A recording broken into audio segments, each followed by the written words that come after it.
घर के अंदर मध्यम रोशनी फैली हुई थी।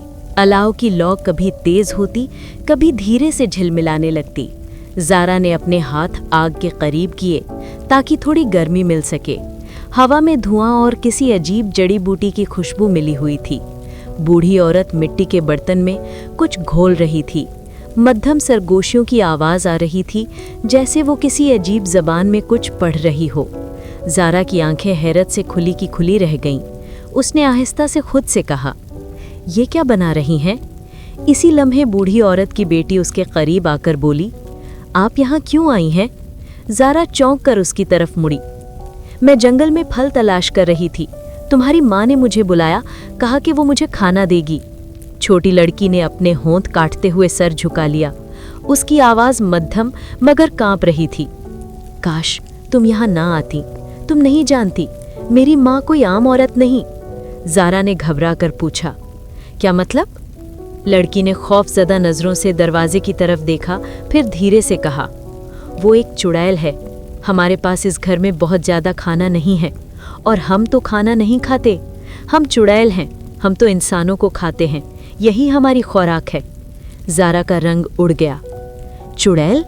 मगर वो तो मुझसे बड़े प्यार से पेश आ रही थी, बहुत नरमी से बात कर रही थी। ज़ारा के हाथ कांपने लगे। लड़की ने तेजी से कहा, हाँ, यही तो उसका जाल है। वो पहले मीठा बोलती है, फिर जो खाना देती है उसमें जहर होता है। उसे खाते ही इंसान बेहोश हो जाता है। फिर वो रुक गई। ज़ारा ने कांपती आवाज़ में पूछा, फिर क्या होता है? वो उन्हें खा जाती है। कमरे में लम्हा भर के लिए खामोशी छा गई। अलाव की रोशनी में दोनों के चेहरे हल्के हल्के कांपने लगे। ज़ारा के चेहरे पर खौफ के आसार देखकर लड़की धीरे से बोली, मेरी माँ हमेशा से ऐसी नहीं थी, मगर वो अच्छी भी कभी नहीं थी। बहुत पहले वो गांव में एक मालदार औरत थी। लोग उसके पास पानी और अनाज मांगने आते थे, मगर वो सबको धुतकार देती थी। एक दिन एक गरीब औरत अपनी भूखी बच्ची के साथ उसके दरवाजे पर आई। उसमें खाने के लिए कुछ मांगा तो मेरी माँ ने तैश में आकर उन पर खौलता हुआ पानी फेंक दिया। वो औरत बुरी तरह जल गई और उसने बद्दुआ दी। जिसने दूसरों को भूखा प्यासा रखा, वो खुद हमेशा भूखी और प्यासी रहेगी। उसी रात माँ का चेहरा बदलने लगा। उसकी आंखें सुर्ख हो गईं और जिस्म से इंसानियत का रंग मिट गया। मैं उस वक्त बहुत छोटी थी। तब से हम दोनों जंगल में रहते हैं और माँ हर रात किसी मासूम को ढूंढती है ताकि अपनी भूख मिटा सके।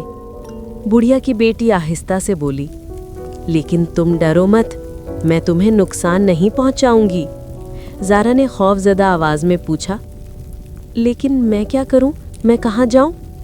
बुढ़िया की बेटी ने ज़ारा से कहा, अभी कुछ मत करना। मेरी माँ तुम्हें खाना देने आएगी। तुम वो खाना उससे ले लेना, लेकिन उसे खाना मत, समझी? ज़ारा बहुत डरी हुई थी। उसने कांपती आवाज़ में पूछा, लेकिन अगर मैंने खाना ले लिया तो उसका क्या करूं? बुढ़िया की बेटी ने ज़ारा को जवाब दिया, तुम वो खाना मुझे दे देना, मुझे कुछ नहीं होगा। वो समझ लेगी कि तुमने खा लिया है, बस खामोश रहना। ज़ारा ने हाँ में सर हिलाया। आंखों में आंसू तैरने लगे। उसी वक्त बुढ़िया कमरे में वापस आई। उसके हाथ में मिट्टी का कटोरा था। कटोरे से गर्म भाप निकल रही थी, मगर खुशबू खाने की नहीं, कुछ और थी, कुछ ऐसी जो इंसान को बेचैन कर दे। बुढ़िया ने मुस्कुराते हुए कहा, मेरी बच्ची, लो ये खाना खाओ, तुमने सारा दिन कुछ नहीं खाया होगा। ज़ारा ने कांपते हाथों से कटोरा थामा। उसने बुढ़िया की तरफ मुस्कुराकर देखा और बोली, शुक्रिया, मैं अभी खाती हूँ। मगर अंदर से खौफ ने उसके जिस्म को जकड़ रखा था। बूढ़ी औरत मुतमईन होकर मुड़ी और पीछे के कमरे में चली गई। जैसे ही वो नज़रों से ओझल हुई, बुढ़िया की बेटी ने तेज़ी से कटोरा ज़ारा के हाथ से ले लिया। ये मुझे दो, मैं खा लूँगी। उसने कटोरे को उठाया और जल्दी से खा लिया। ज़ारा हैरत से देखती रही।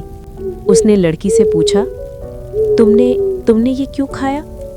लड़की ने आहिस्ता से मुस्कुराकर कहा, ये मेरे लिए जहर नहीं, ये सिर्फ इंसानों को नुकसान पहुंचाता है। अलाव की रोशनी उन दोनों के चेहरों पर लरजने लगी। ज़ारा ने उसका हाथ थामा और कहा, तुम बहुत अच्छी हो, तुमने मेरी जान बचाई। बुढ़िया की बेटी ने जवाब दिया, अभी नहीं, अभी रात बाकी है। मेरी माँ आसानी से बाज नहीं आएगी। दोनों खामोश हो गईं। बाहर जंगल में उल्लू की आवाज गूंजी। रात गहरी हो चुकी थी। बाहर रात मुकम्मल फैल चुकी थी। आसमान पर चांद आधा दिखाई दे रहा था और बादलों के पीछे कभी जाहिर कभी गायब हो जाता था। जंगल में हवा की सरसराहट गूंज रही थी। दरख्तों की लंबी शाखें घर के खिड़कियों से टकरा रही थीं, जैसे कोई बाहर से दरवाज़ा खोलने की कोशिश कर रहा हो। घर के अंदर अलाव की लौ धीरे धीरे मद्धम हो गई थी। धुआं छत से लिपटकर ऊपर को उठ रहा था। ज़ारा एक कोने में चुपचाप बैठी थी। बुढ़िया की बेटी उसके करीब आकर आहिस्ता से बोली, अभी आराम से बैठो, माँ अभी जागी हुई है। वो हमेशा रात को देर तक जागती है। बूढ़ी औरत दूसरे कमरे में कुछ सरगोशियां कर रही थी। कभी हंसती, कभी ऊंची आवाज में कोई नाम लेती। ज़ारा ने अपनी सांस रोक ली और डरते हुए पूछा, ये क्या कर रही है? बुढ़िया की बेटी ने ज़ारा को बताया, वो जादू पढ़ रही है ताकि तुम जल्दी सो जाओ। ज़ारा के जिस्म में कपकपी दौड़ गई। बुढ़िया की बेटी ने आहिस्ता से उसका हाथ थामा और कहा, डरो मत, जैसे ही मेरी माँ सो जाएगी मैं तुम्हें भगा दूंगी, मगर दरवाज़ा अंदर से बंद है, मैं उसे खोलूंगी, तुम सिर्फ दौड़ना, रुकना नहीं। ज़ारा ने सर हिलाया। वक्त जैसे थम सा गया। अलाव की आखिरी लौ बुझने लगी। अब सिर्फ चांदनी की हल्की सफ़ेद रोशनी घर के फर्श पर पड़ रही थी। बुढ़िया की आवाज़ आहिस्ता आहिस्ता कम होती गई। फिर खामोशी छा गई। चंद लम्हों बाद खर्राटों की भारी आवाज़ गूंजने लगी। वो सो चुकी थी। बुढ़िया की बेटी ने धीरे से सर उठाया और दबे पांव बिस्तर से उठी। दरवाजे के करीब जाकर लकड़ी की चटखनी खोली। दरवाज़ा हल्की आवाज़ के साथ चिरचिरा कर खुला। ज़ारा ने घबराकर पीछे देखा, मगर बुढ़िया के खर्राटे अभी जारी थे। बुढ़िया की बेटी ने आहिस्ता से कहा, अब वक्त है, भागो, जितनी तेजी से भाग सकती हो। सीधा जंगल के रास्ते पर जाओ, पीछे मुड़कर मत देखना। ज़ारा के आंसू निकल आए। उसने रोते हुए कहा, मैं तुम्हें छोड़कर नहीं जाना चाहती, तुमने मेरी जान बचाई है। लड़की ने मुस्कुराकर कहा, बस दुआ देना, यही काफी है, जाओ जल्दी। ज़ारा ने उसका हाथ थामा। एक लम्हे के लिए रुक गई, फिर तेजी से दरवाजे से बाहर निकल गई। ठंडी हवा के झोंके ने उसके बाल उड़ा दिए। जंगल का अंधेरा उसके सामने फैला हुआ था। वो दौड़ने लगी, नंगे पांव, पत्तों पर, टहनियों पर। हर शय जैसे उसे रोकने की कोशिश कर रही थी, मगर वो बस भागती जा रही थी। ज़ारा जंगल के अंधेरे में दौड़ती जा रही थी, लेकिन क्या वो वाकई बच पाएगी? क्या बुढ़िया को उसकी भागने की खबर हो जाएगी?